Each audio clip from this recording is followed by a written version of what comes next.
na.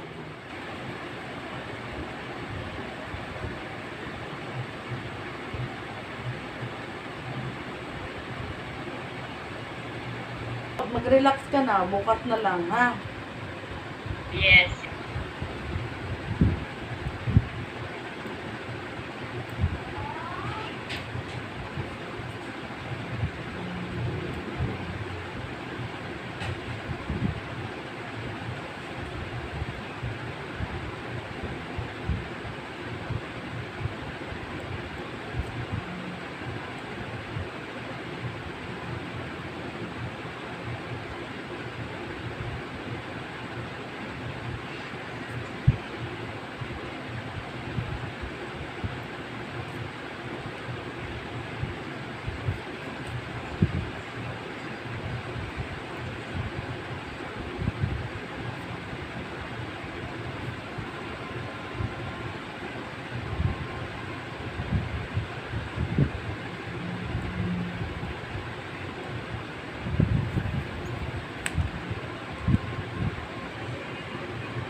Yung pang-food ka na tigas ng tao.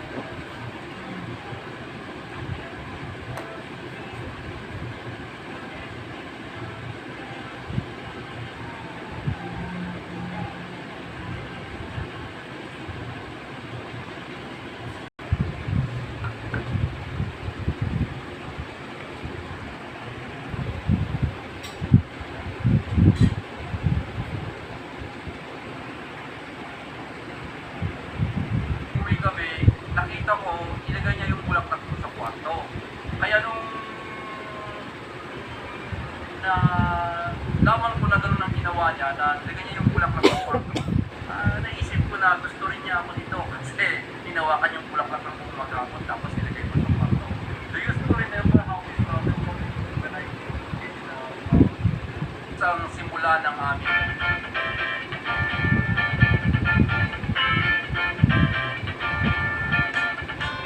Three money habits na magpapayaman sa'yo.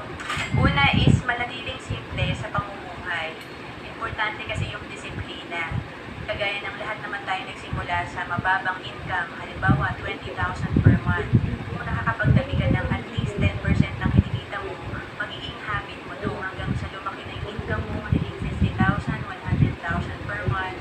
And nandun pa rin yung habit ng pagtatabi at pag-i-invest. Pangalawa, gawin mong priority ang pag-build ng asset. Halimbawa, kung nakakapag-invest ka ng 3,000 per month, malaking bagay yan. Kung nagawa mo for 20 years, meron kang almost 3 million. And kung itong 3 million mo, kung kumikita ng 10% per year, meron kang money working for you or Hindi mo passive na income hindi mo ito nakita. 300,000 per Tabingi. year or 25,000 Ha? per month. Tabingi. Pangatlo, dapat meron kang Ang galing mo na.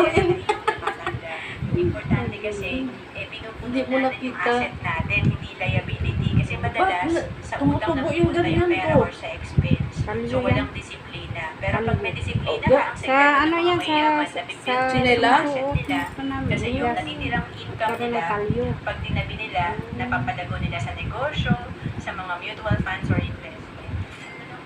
Kala ko yung ano, natabi niya.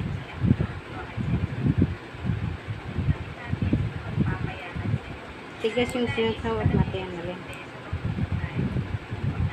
Kalyo ka. Unless. She Sinigis na couldn't walk kakalyo. and now runs like a little girl. Save this video before it disappears. To begin, we need 1 carrot.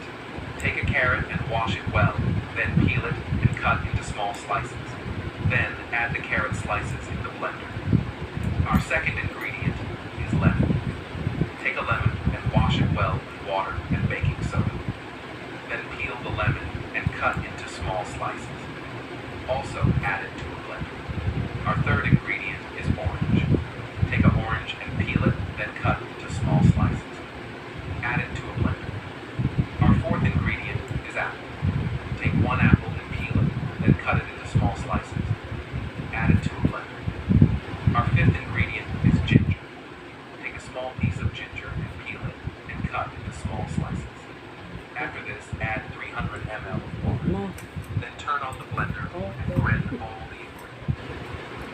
Pinakatingi. Wala na.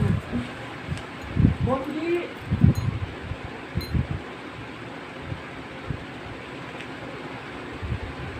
Oh, no, di na lang.